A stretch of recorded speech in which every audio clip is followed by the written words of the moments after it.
السلام عليكم. عارفه راسي طولت عليكم الغيبه، راكم عارفين غير مع العطله والوليدات، وخصوصا دابا راه قرب الدخول المدرسي. وانا دائما فاش كنطلع عليكم كنجيب معايا غير الساهل والاقتصادي واللي ما عمرو يحشمكم، كيك يومي رخامي بالفاني والشوكولا، ناجح مليون في المية، مقادير مضبوطه كيف العاده، كيجي طالع وخفيف ومهوي. كنتمنى فعلا تجربوه وتتبعوا كاع النصائح اللي في الفيديو. والله يحفظكم ليا، غير ما تنسونيش من لايك من باب التشجيع، ولا كنتم المشتركين الجدد وعجبكم المحتوى كنتمنى من كل قلبي تنضموا لقناتي وتفعلوا الجرس باش تبقاو توصلوا بجديد الوصفات، وهذا بطبيعه الحال فضلا وليس امرا. يلا ما نزيدش نطول عليكم، ندوزو مباشره للمكونات وطريقه التحضير.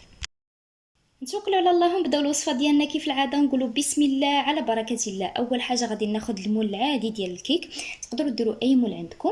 غادي ندهنوا بالزبده وغادي نرشوه بالدقيق. ما كانش متوفر عندكم الزبده تقدروا تدهنوا غير بالزيت النباتي، ولكن انا من المفضل عندي انكم تدهنوا بالزبده.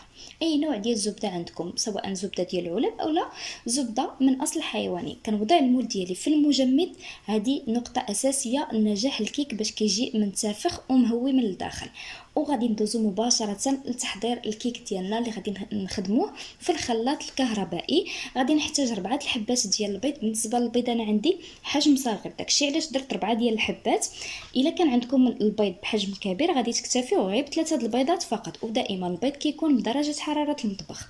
كنضيف عليهم كيس ديال السكر الفاني وكاس ديال السكر سنيده. الكاس العبار غادي نعبرو بالكاس ديال الياغورت اللي كيوزن 110 غرام. اي نوع ديال الياغورت بغيتو ديرو، سواء ديال البنان او الفاني او لا ياغورت طبيعي، لكم الاختيار. غادي نخلطوا هاد المكونات مزيان حتى كيندمجوا مع بعضياتهم، حتى كيتخلط ليا داك البيض مع السكر مع سكر الفاني بحال كيضاف ليا الحجم ديالو. في هاد المرحله غادي نضيف واحد القبيصه ديال الملحه ضروريه باش كنعادلوا المذاق، وغادي نضيفوا كاس ديال الزيت نباتيه. نعبر دائما بالكاس ديال الياغورت. علاش قلت لكم مقادير مضبوطه مليون في المية؟ حيتاش الكاس ديال الياغورت اللي غادي تخدموا به في الكيك هو اللي غادي نعبروا به جميع المكونات.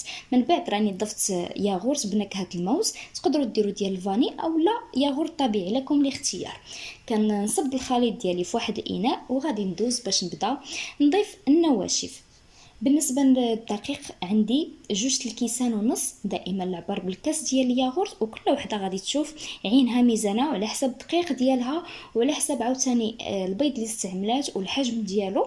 المهم الكميه اللي كتقدني دائما في هذا الكيك هذا 2 الكيسان ونص ديال الدقيق. العبر دائما بالكاس ديال الياغورت.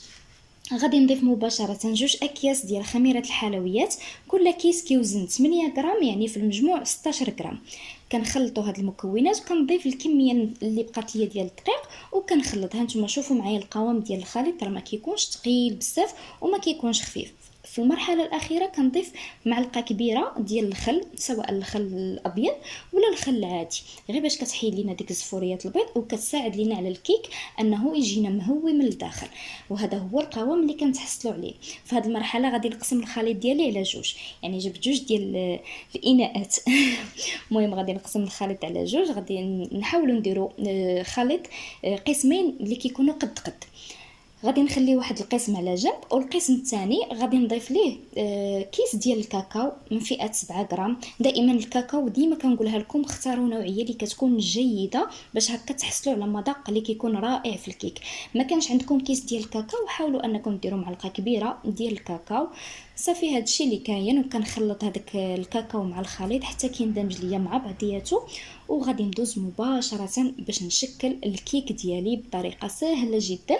كنخرج المول من المجمد. في هذه الاثناء ملي كنخرج المول ديالنا من المجمد كنمشي كنشعل الفران ديالي وغادي نبدا ندير في الكيك. يعني كناخذ الخليط الابيض كندير 2 معالق من الخليط، وفي الجهه اللي مقابله معاها حتى هي 2 معالق، وعاوتاني كنجيب الخليط الاسود 2 معالق فوق الخليط الابيض والجهه اللي مقابله معاها حتى هي.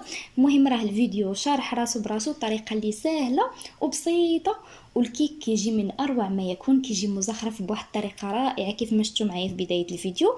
بعد ما كنكملوا كامل كما قلت لكم الفران ديالكم يكون سخون. كنسخنوه مزيان باش هكا ملي كنكونوا مخرجين المول ديالنا من المجمد مع الاصطدام ديال الحراره تاع الفرن كيطلع لينا الكيك وكيتهوى لينا. كندخلوه على عافيه مهيله جدا. كنحسب ليه بين 40 حتى ل 45 دقيقه، ودائما كل وحده وقياس فرانها. هانتوما شوفوا معايا ما شاء الله الكيك كيفاش جا محمر وجا رائع جدا وجا خفيف. انا قلبته معكم، هانتوما لاحظوا معايا كيجي من اروع ما يكون. غير جربوا ان شاء الله على حسابي، كما قلت لكم مقادير مضبوطه مليون في المية. وهذا هو الكيك اللي كيحماقوا عليه وليداتي، هو المعتمد عندي، كيعجبهم بزاف خصوصا هكا في الكوتي تاع المدرسه كيدوه معاهم في الصباح، كيجي رائع من اروع ما يكون. وحتى تجربوه عاد غادي تعرفوني علاش كنهضر. ومن اليوم ما تبقاوش تقولوا راه ما كيصدقش لينا الكيك، غير تبعوا جميع الخطوات والنصائح اللي عطيتكم في الفيديو. انا متاكده مليون في المية غادي يصدق معاكم كيف ما كيصدقوا معاكم جميع الوصفات اللي كنحط معاكم. هانتوما شوفوا معايا ما شاء الله الكيك كيجي رائع جدا، كيجي طالع وكيجي خفيف وكيجي مهوي، وبلا ما نحتاجوا اننا نزينوه لانه كيك يومي. تقدروا لا بغيتو تزينوه بشوكولا، انا بالنسبه ليا كنفضل نخليه غير بحال هكا. شوفوا معايا من الداخل كيفاش كيجي رخامي، كيجي المذاق ديالو رائع جدا من اروع ما يكون. كنتمنى فعلا انكم تجربوه، خصوصا دابا حنا مقبلين على الدخول المدرسي، يعني ما بقى والو بالسلامه والعافيه. غادي نحتاجوا بزاف هاد الوصفات، من اهم هاد الوصفات هادو اللي كيعجبوا الوليدات ديالنا وحتى حنا الكبار علاش لا. سجلوها عندكم باش حتى نتوما تحضروها، وغادي نعطيكم مازال وصفات عديده وكيف العاده اقتصاديه للدخول المدرسي اللي غتنفعكم بزاف مع وليداتكم.